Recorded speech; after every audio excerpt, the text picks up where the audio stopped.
Baik ya, selamat pagi. Sebelum kita mulai perkuliahannya, saya absen dulu ya, sambil menunggu kelompok penyajinya untuk lengkap hadir. Saya panggil absen 1. Hadir, Bu. Absen 2. Hadir, Bu. Absen 3. Hadir, Bu. Absen 4. Hadir, Bu. Absen 5. Hadir, Bu. Absen 6. Hadir, Bu. Oke, absen 8. Hadir, Bu. Absen 9. Hadir, Bu. Absen 10. Hadir, Bu. 11. Hadir, Bu. 12 tidak ada. 13. Hadir. 13. Hadir, Bu. Hadir, Bu. 14. Hadir, Bu. 15 nggak ada. 16 nggak ada. 17. Oke, 18. Hadir, Bu. Hadir, Bu. Oke, 17 hadir, 18 hadir, 19. Hadir, Bu. 20. Hadir, Bu. 21. Hadir, Bu. 23. Hadir, Bu. 24. Hadir, Bu. 25. Hadir, Bu. 26. Hadir, Bu. 27. Hadir, Bu. 28. Hadir, Bu. 29. Hadir, Bu. 30.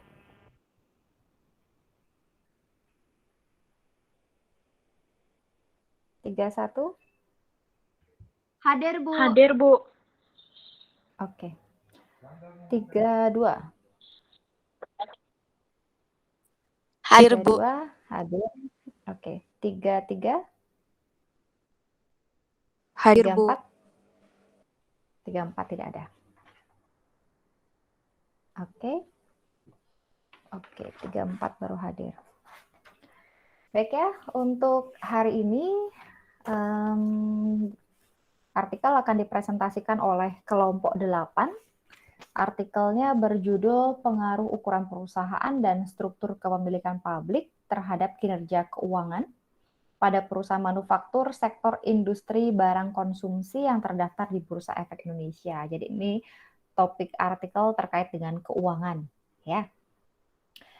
Setelah kelompok penyaji mempresentasikan dengan waktu 10 menit, itu silahkan bagi yang mau bertanya, silahkan klik tombol raise hand ya, sehingga ketika kelompok penyaji sudah selesai mempresentasikan, tinggal saya panggil ya yang sudah mengklik tombol raise hand-nya ya. Baik, untuk berikutnya saya persilahkan kepada kelompok 8 ya untuk mempresentasikan artikelnya maksimal dengan waktu 10 menit. Saya persilahkan kepada kelompok 8.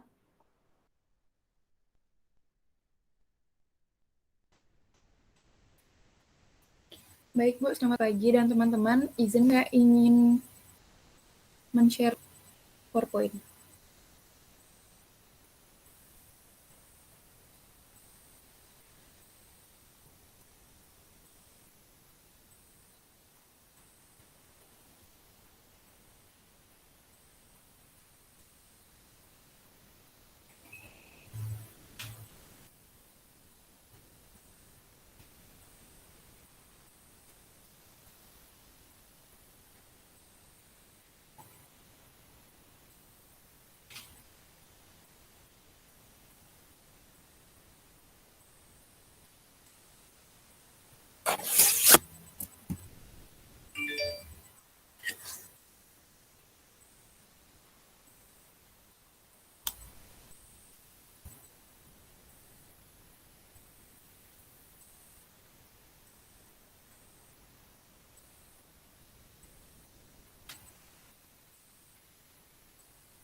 Silakan langsung dimulai.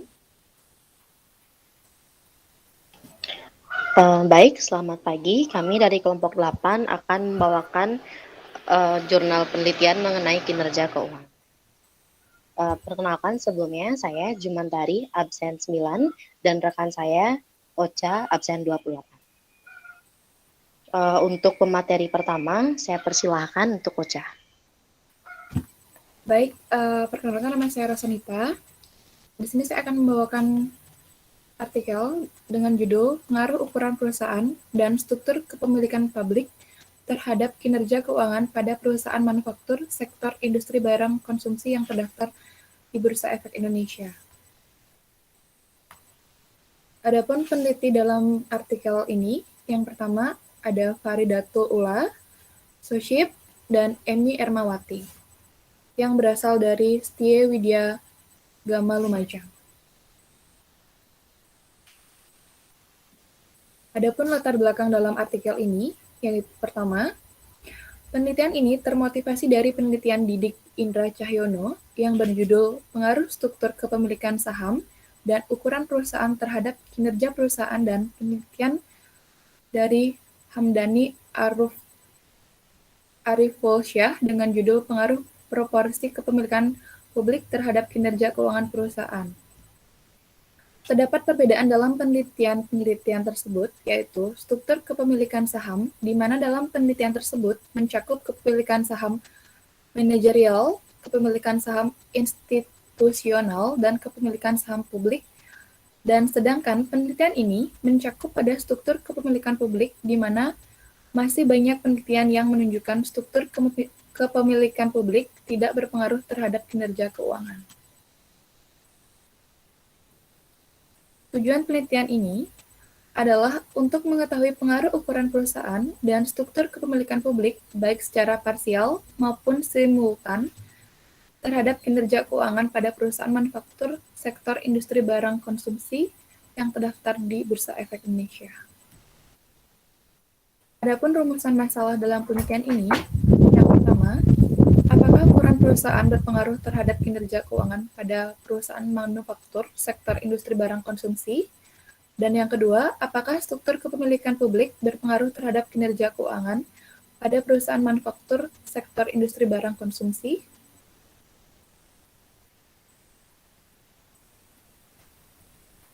Landasan teori.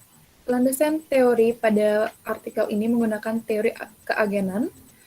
Teori keagenan atau teori agensi adalah teori yang menjelaskan tentang hubungan kerja antara pemilik perusahaan pemegang saham dan manajemen. Manajemen adalah agen yang ditunjuk oleh pemegang saham atau prinsipal yang diberi tugas dan kewenangan untuk mengelola perusahaan atas nama pemegang saham. Teori keagenan atau teori agensi muncul ketika pemegang saham mempekerjakan pihak lain untuk mengelola perusahaannya.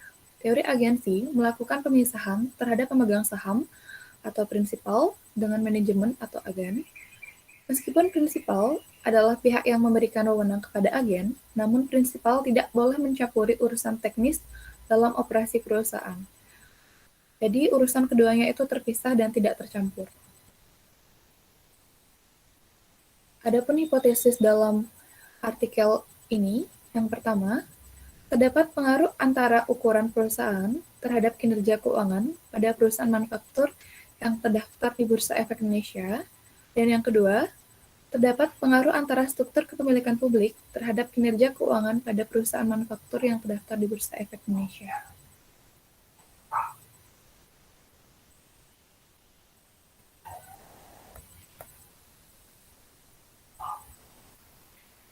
Definisi operasional variabel dan pengukuran.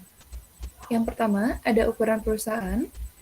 Ukuran perusahaan merupakan gambaran besar kecilnya perusahaan yang nampak dalam nilai total aktiva perusahaan pada neraca akhir tahun. Bisa dikatakan ukuran perusahaan diukur dengan logaritma natural dari total aktiva menggunakan rumus. Yang pertama, ukuran perusahaan sama dengan total aset. Struktur kepemilikan publik. Kepemilikan publik adalah proporsi atau jumlah kepemilikan saham yang dimiliki oleh publik atau masyarakat umum yang tidak memiliki hubungan istimewa dengan perusahaan. Atau, dengan kata lain, kepemilikan publik merupakan persentase kepemilikan saham yang dimiliki oleh pihak luar atau outside ownership.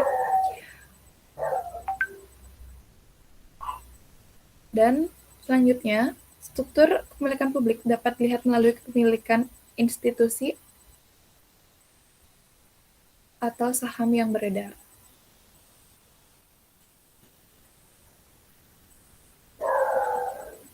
Selanjutnya ada kinerja keuangan. Kinerja keuangan merupakan gambaran kondisi keuangan perusahaan suatu periode tertentu, menyangkut aspek penghimpunan dana maupun penyaluran dana. Dengan kata lain, kinerja keuangan adalah suatu analisis yang dilakukan untuk melihat sejauh mana suatu perusahaan telah melaksanakan dengan menggunakan aturan-aturan pelaksanaan keuangan secara baik dan benar.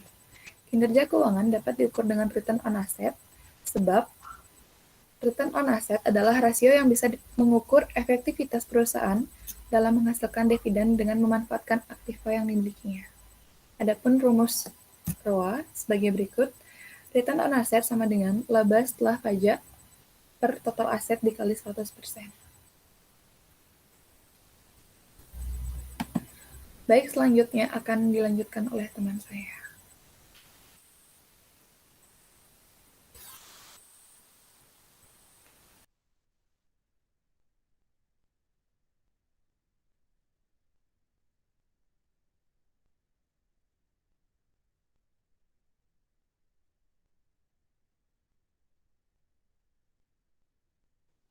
Maaf Bu, mohon izin sebelumnya, saya ingin share screen kembali karena tadi agak nge-lag dari temannya. Iya, dari tadi nggak bergerak-bergerak. Silakan.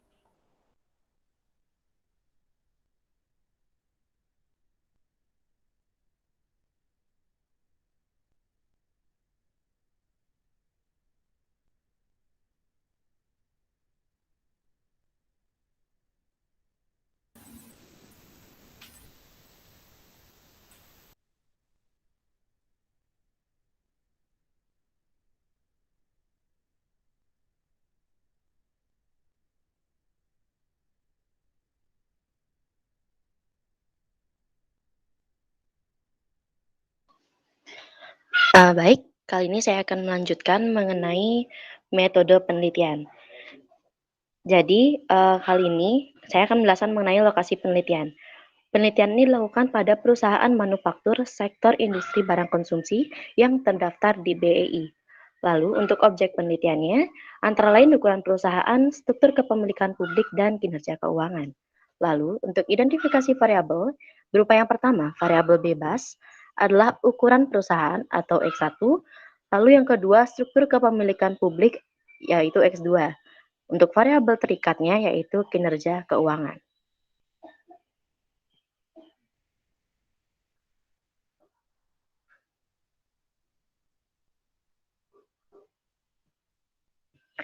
Lalu untuk metode penentuan sampel, teknik pengambilan sampel dalam penelitian ini adalah purposive sampling, yakni penentuan sampel menurut kriteria tertentu cocok dengan yang dikehendaki oleh peneliti.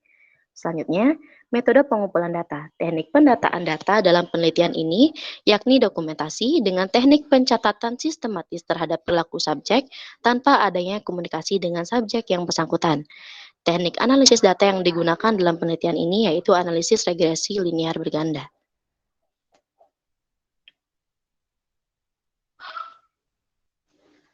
Hasil dan pembahasan. Dari uji normalitas sesuai dengan hasil analisis regresi linear dengan grafik normal P minus P, plot yang diperoleh untuk sedang menunjukkan adanya pola grafik yang normal, yaitu adanya sebaran titik yang berada tidak jauh dari garis diagonal. Untuk plotnya dapat dilihat di jurnal yang sudah kami bagikan di GC. Yang kedua, uji multikolinearitas. Nilai FIF, ukuran perusahaan dan struktur kepemilikan publik adalah 1,15 yang menunjukkan bahwa nilai FIF kurang dari 10, maka ukuran perusahaan dan struktur kepemilikan publik tidak terdapat multikolinearitas. Yang ketiga, uji heterokedastisitas. Berdasarkan sebaran titik-titik pada grafik scatter plot yang di jurnal, tidak membentuk pola tertentu yang jelas. Asumsi klasik tentang heterokedastisitas dalam model ini terpenuhi, yang berarti terbebas dari heterokedastisitas. Selanjutnya, untuk uji autokorelasi, angka Durbin-Watson sebesar 2,231. Nilai tersebut berada pada kondisi DU lebih kecil daripada D lebih kecil daripada 4. Dikurangi DU, nilai A sama dengan 5% atau signifikansi 0,05, diperoleh nilai DU sama dengan 1,664.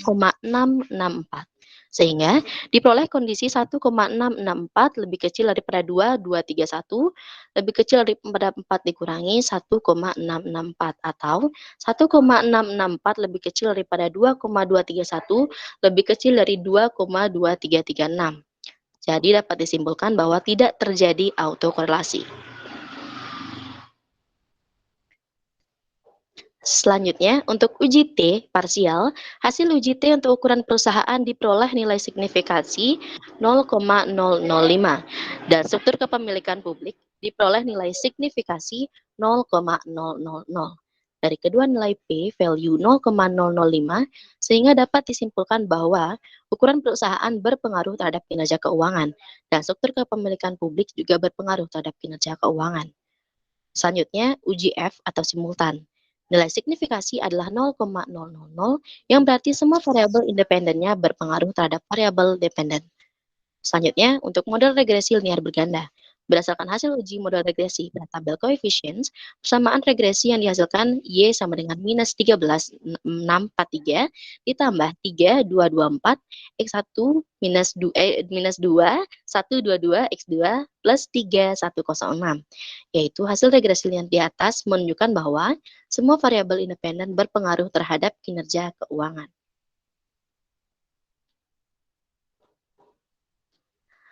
Jadi, kesimpulannya, pengaruh ukuran perusahaan terhadap kinerja keuangan. Hasil uji regresi linear berganda menunjukkan bahwa ukuran perusahaan berpengaruh terhadap kinerja keuangan perusahaan. Hasil pengujian menunjukkan bahwa ukuran perusahaan yang diuji dengan total aset membuktikan bahwa pengaruhnya besar terhadap kinerja keuangan perusahaan, karena didukung dengan pengelolaan kinerja pegawai perusahaan yang bagus. Total aset yang besar dapat menarik perhatian masyarakat dan mendapatkan akses yang besar untuk mendapatkan pendanaan dari luar. Dan kinerja keuangan yang bagus juga dapat membuat menarik keinginan investor untuk berinvestasi dengan perusahaan. Lalu untuk pengaruh struktur kepemilikan publik terhadap kinerja keuangan, berdasarkan hasil uji regresi linear berganda menunjukkan bahwa struktur kepemilikan publik berpengaruh terhadap kinerja keuangan. Hasil pengujian menunjukkan untuk menggerakkan ekonomi secara real tidak hanya melalui konsumsi, melainkan juga investasi. Suatu perusahaan yang mempunyai kinerja keuangan yang baik, maka akan lebih mudah untuk menarik investor dalam menanamkan modal pada perusahaan yang dari pendanaan internal dan eksternal.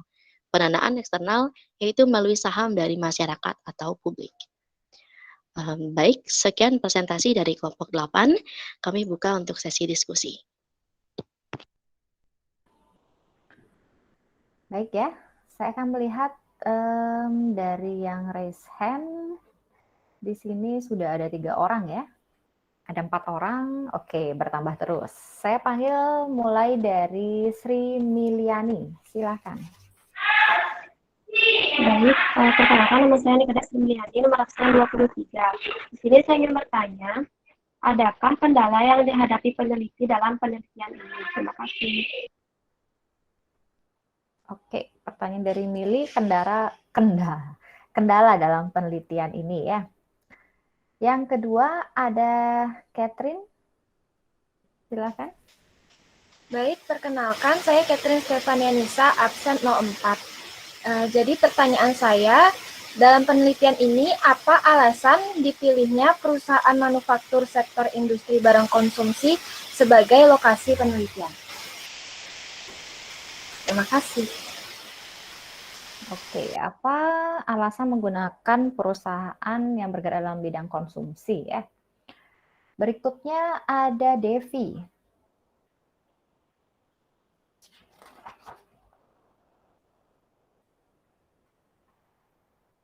Ini saya ingin bertanya, yaitu coba jelaskan apa hubungan dari teori keagenan dengan kinerja keuangan. Terima kasih. Oke, berikutnya ada Ayu Mas. Baik, perkenalkan nama saya Ayu Mas Gayatri Devi, nomor absen 2. Saya ingin bertanya, apa itu teori keagenan dan kenapa menggunakan teori tersebut? Terima kasih. Ayu Mas tadi apa? Kenapa menggunakan teori agensi? Ayu Mas, Ya, Bu. kenapa menggunakan teori agensi itu aja? Iya, Bu. Berarti sama dengan Devi ya, hubungan teori agensi dengan kinerja keuangan ya.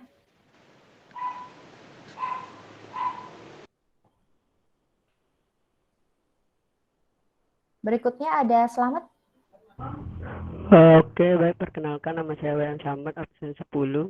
Di sini saya mau bertanya kepada kelompok penyaji, eh, bagaimana cara mengukur struktur kepemilikan publik dan hubungannya dengan teori keagenan itu bagaimana? Terima kasih.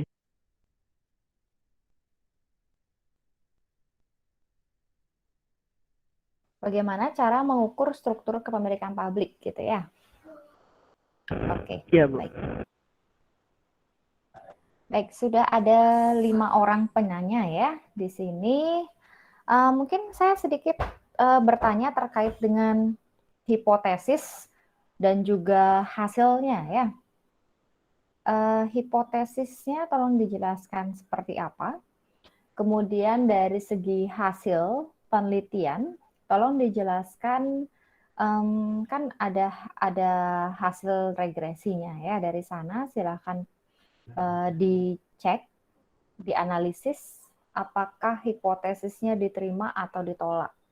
Kemudian kalian silahkan simpulkan apakah misalnya ukuran perusahaan berpengaruhnya positif atau negatif atau tidak berpengaruh terhadap kinerja keuangan.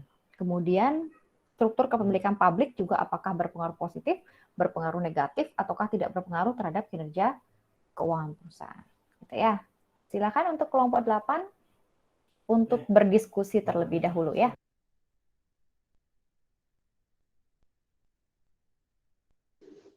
Baik Bu, kami mohon waktunya untuk berdiskusi. Ya, silakan.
Kelompok 8, ada yang sudah bisa dijawab? Silakan.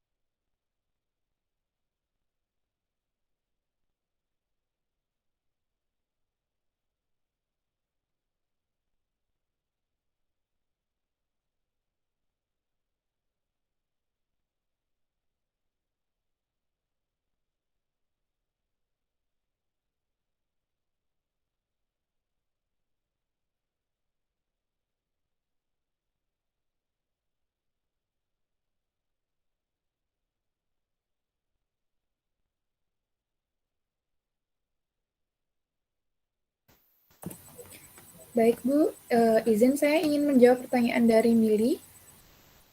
Pertanyaannya, adakah kendala yang dihadapi dalam penelitian ini? Menurut kelompok kami, yang kami baca dalam artikel ini, adapun kendala atau keterbatasan dalam penelitian ini adalah penelitian ini hanya meneliti ukuran perusahaan dan struktur kepemilikan publik sebagai faktor yang mempengaruhi kinerja keuangan, sedangkan masih banyak variabel lain yang dapat mempengaruhi kinerja keuangan pada perusahaan manufaktur sektor industri barang konsumsi yang terdaftar di BI. Bagaimana, Mili? Apakah bisa diterima jawabannya? Bisa, terima kasih Rosa. Dan untuk kalau pertanyaan menurut saya sedikit tanggapi dulu ya. Kalau pertanyaannya kaitannya ke kendala dalam meneliti artikel ini. Kalau tadi jawabannya adalah karena menggunakan hanya dua faktor saja, itu kan bukan kendala. Itu kan ditentukan oleh si peneliti sendiri. Mereka yang menentukan, ya kan? Faktor-faktornya apa. Gitu. Dan ini faktor-faktor yang dijadikan sebagai variabel juga mereka menentukan sebelum mereka melakukan penelitiannya. Ya kan? Jadi ini namanya bukan keterbatasan penelitian juga bukan. Ya, karena yang menentukan adalah mereka. Ini kan kemalasan penelitian namanya. Mereka cuma minta dua variabel aja. Ya. Kemudian mereka hanya menggunakan sektor industri barang konsumsi. Ketika kalian menyatakan keterbatasan atau kendalanya adalah jumlah sampelnya sedikit, itu juga bukan kendala sebenarnya. Ya, karena memang dari awal mereka memplot bahwa mereka hanya ingin barang konsumsi saja. Beda dengan mereka mengambil seluruh perusahaan ataukah manufaktur yang nyata-nyata sudah memang banyak, tetapi karena adanya purposive sampling sehingga hasilnya sedikit. Itu masih bisa kalian gunakan sebagai kendala. Tapi kalau yang ini bukan kendala, ini kemalasan penelitian. Gitu. Ya. Jadi kalau kendala itu misalnya ini kan perusahaan yang terdaftar di Bursa Efek Indonesia. Kalau kalian menggunakan kuesioner misalnya, kalian udah nyebarin ke semua karena kalian sampling jenuh, tetapi yang kembali hanya 30, itu kendala namanya. Kalau yang ini bukan kendala. Gitu. Ya. Kalau kendala untuk perusahaan yang terdaftar di Bursa Efek, misalnya, kalau kalian penelitiannya dari tahun 2018 sampai 2020, karena udah 3 tahun menggunakan perusahaan manufaktur, kan harusnya sudah banyak. Tetapi karena perusahaan belum banyak yang menerbitkan laporan keuangannya di tahun 2020, sehingga jumlah sampel kalian sedikit. Itu bisa kalian jadikan sebagai kendala. Gitu. Ya. Kemudian dilihat dari nilai adjusted R-square-nya berapa. Itu bisa kalian gunakan sebagai keterbatasan penelitian. Oke, gitu ya. Tambahan dari saya. Silakan lanjutkan. Baik Bu, terima kasih atas tambahannya. Selanjutnya saya akan menjawab pertanyaan dari Catherine. Pertanyaannya adalah, dalam penelitian ini, apa alasan dipilihnya perusahaan manufaktur sektor industri barang konsumsi sebagai lokasi penelitian? Menurut kelompok kami, alasan pemilihan perusahaan ini karena perusahaan manufaktur sektor industri barang konsumsi merupakan perusahaan yang menjual produk-produk konsumsi sehari-hari pada konsumen, dan selain itu, memilih perusahaan yang bergerak di sektor industri barang konsumen ini karena perusahaan ini atau di bidang ini cukup diminati oleh para investor. Bagaimana, Catherine? Apakah bisa diterima? Iya, terima kasih. Ya bisa aja sih ya. Kalau nyari alasan kan bisa aja kita mencari alasan ya. Kenapa konsumsi? Karena mereka merupakan kebutuhan utama atau perusahaan dalam sektor utama di Bursa Efek Indonesia, gitu ya. Cuman jumlahnya juga pasti sedikit ya dibandingkan dengan kita menggunakan perusahaan manufaktur. Oke, dilanjutkan silakan.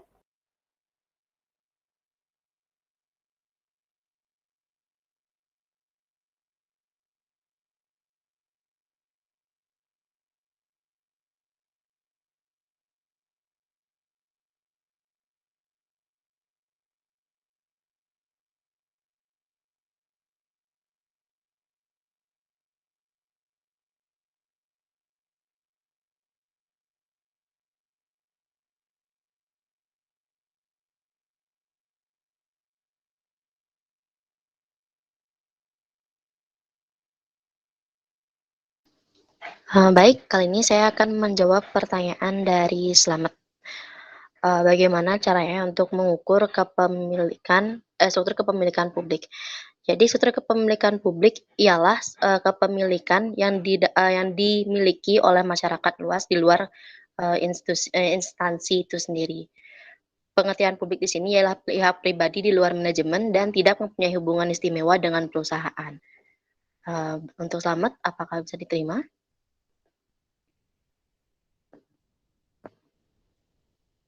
Hubungannya dengan perusahaan itu gimana? Baik, terima kasih kembali. Oke, jadi yang namanya kepemilikan publik itu dimiliki oleh investor perorangan ya. Jadi dia bukan termasuk bagian dalam perusahaan, apakah dia komisaris, direksi, kemudian bukan merupakan suatu badan usaha. Ya, itu dimasukkan ke dalam kepemilikan publik. Dan biasanya kepemilikan publik itu jumlahnya memang relatif sangat kecil sekali ya. Oke, berikutnya masih ada pertanyaan dari Devi dan Ayu Mas yang mungkin bisa dijawab secara bersamaan ya, karena mirip yaitu terkait dengan teori agensi kaitannya dengan kinerja keuangan ini. Silakan.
Baik, saya akan menjawab pertanyaan dari Devi dan juga Gayatri. Alasan menggunakan teori keagenan dalam penelitian ini karena perspektif hubungan keagenan adalah dasar yang dipakai untuk mengetahui corporate governance. Jadi, struktur kepemilikan publik merupakan salah satu corporate governance. Dalam struktur teori agensi mempunyai saham sepenuhnya ialah pemilik atau pemegang saham, dan manajer diminta guna memaksimalkan tingkat pengembalian pemegang saham. Baik prinsipal maupun agen dianggap sebagai orang ekonomi yang rasional dan semata-mata termotivasi oleh kepentingan individu. Apakah bisa diterima untuk Devi dan Yatri? Apa kaitannya dengan kinerja keuangan? Semakin bagus corporate governance di suatu perusahaan, maka kinerja keuangan perusahaan biasanya akan semakin bagus juga. Begitu menurut saya. itu kaitan GCG terhadap kinerja keuangan. Yang Ya, saya jadi tanya dengan kaitannya teori dengan teori agensi. ya teori agensi sebentar Bu. Asumsi ini menekankan bahwa jika adanya konflik antar anggota organisasi dan adanya asimetri informasi antara prinsipal dan agen, maka suatu kinerja keuangan dalam perusahaan itu dapat menurun. Jika semakin bagusnya informasi antara prinsipal dan agen, baik itu di perusahaan maupun luar perusahaan, terlatihnya struktur kepemilikan publik, maka kinerja keuangannya pun akan semakin bagus. Begitu menurut saya. Oke. Kalau berbicara tentang good corporate governance, itu kan baru kaitannya dengan struktur kepemilikan publiknya aja ya. Karena kita di sini ada satu variabel lagi, yaitu ukuran perusahaan. Jadi mungkin nggak relevan kalau kita membahasnya terkait dengan good corporate governance di dalamnya ya. Jadi mendingan teori agensi, ada konflik di dalamnya, itu juga konflik itu dalam artian mereka si pemilik dana itu kan pasti menuntut kinerja yang baik ya dari si pengelola dana. Itu bisa dilihat salah satunya dari kinerja keuangan. Jadi dalam perusahaan kan kinerja itu bukan hanya dilihat dari kinerja keuangan sebenarnya, tapi juga kinerja non keuangan ya. Tapi di sini yang digunakan itu salah satunya adalah kinerja keuangan gitu. Jadi kalau dilihat dari kinerja keuangannya udah bagus, maka konflik dari keagenan itu akan semakin menurun. Walaupun memang di dalamnya mungkin masih ada ketidakpercayaan dari sisi pemilik dana bahwa memang laporan keuangan itu disajikan dengan real ya. Tapi kalau kita lihat perusahaan yang terdaftar di Bursa Efek Indonesia, laporan keuangannya kan sudah pasti diaudit, nggak mungkin nggak diaudit karena itu merupakan suatu keharusan gitu ya. Jadi mereka konfliknya akan berkurang ketika si pengelola dana atau si agen ini mampu menunjukkan kinerja keuangan yang semakin membaik, atau mereka bisa memonitor kinerja dari si pengelola dana itu dari kinerja keuangan perusahaan gitu ya. Oke, baik, itu untuk jawaban penyaji penanya terakhir.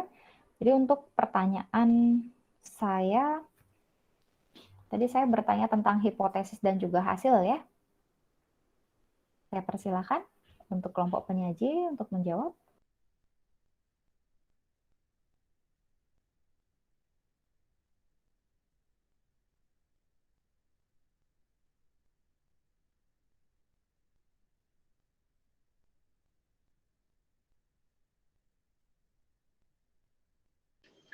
Baik, saya akan mencoba untuk menjawab pertanyaan dari Ibu. Yang pertama, bagaimana hipotesis dari peneliti. Jadi, hipotesis pertama, diduga terdapat pengaruh antara ukuran perusahaan terhadap kinerja keuangan pada perusahaan manufaktur yang terdaftar di BEI. Hipotesis kedua, diduga terdapat pengaruh antara struktur kepemilikan publik terhadap kinerja keuangan pada perusahaan manufaktur yang terdaftar di BEI. Jadi pada hipotesis kedua hipotesis ini tidak dicantumkan apakah akan berpengaruh secara negatif maupun berpengaruh secara positif. Lalu untuk hasil dari analisis regresi linear berganda, menurut saya sesuai dari hasil regresi linear berganda, untuk ukuran perusahaan itu berpengaruh secara positif. Lalu untuk struktur kepemilikan publik itu akan berpengaruh secara negatif. Sehingga untuk H1 diterima, untuk hipotesis pertama diterima, lalu hipotesis kedua pun juga. Karena tidak secara spesifikasi apakah berpengaruh secara positif maupun negatif, setidaknya berpengaruh. Lalu untuk bagaimana pengaruhnya terhadap kinerja keuangan. Karena pengaruh ukuran perusahaan berpengaruh secara positif terhadap kinerja keuangan, sehingga semakin besar suatu perusahaan, maka kinerja keuangannya akan semakin bagus. Kenapa? Karena semakin besar suatu perusahaan, biasanya akan mendapat dana dengan lebih mudah melalui pinjaman ataupun saham. Karena kreditur ataupun investor akan melirik atau melihat aset yang dimiliki oleh suatu perusahaan tersebut apakah akan nantinya dapat memberikan return ataukah mengembalikan dana yang mereka pinjam. Begitu menurut saya Bu untuk ukuran perusahaan. Lalu untuk struktur kepemilikan publik, dari hasil analisis regresinya, saya lihat itu kemungkinan sepertinya itu adalah negatif. Sehingga semakin tinggi kepemilikan publik, maka kinerja keuangan perusahaan akan semakin turun. Jadi maksudnya hal ini dikarenakan jika seperti yang Ibu katakan tadi, struktur kepemilikan publik tidaklah hanya dimiliki oleh individual biasanya. Jadi biasanya untuk struktur kepemilikan publik itu bernilai kecil. Menurut saya segitu.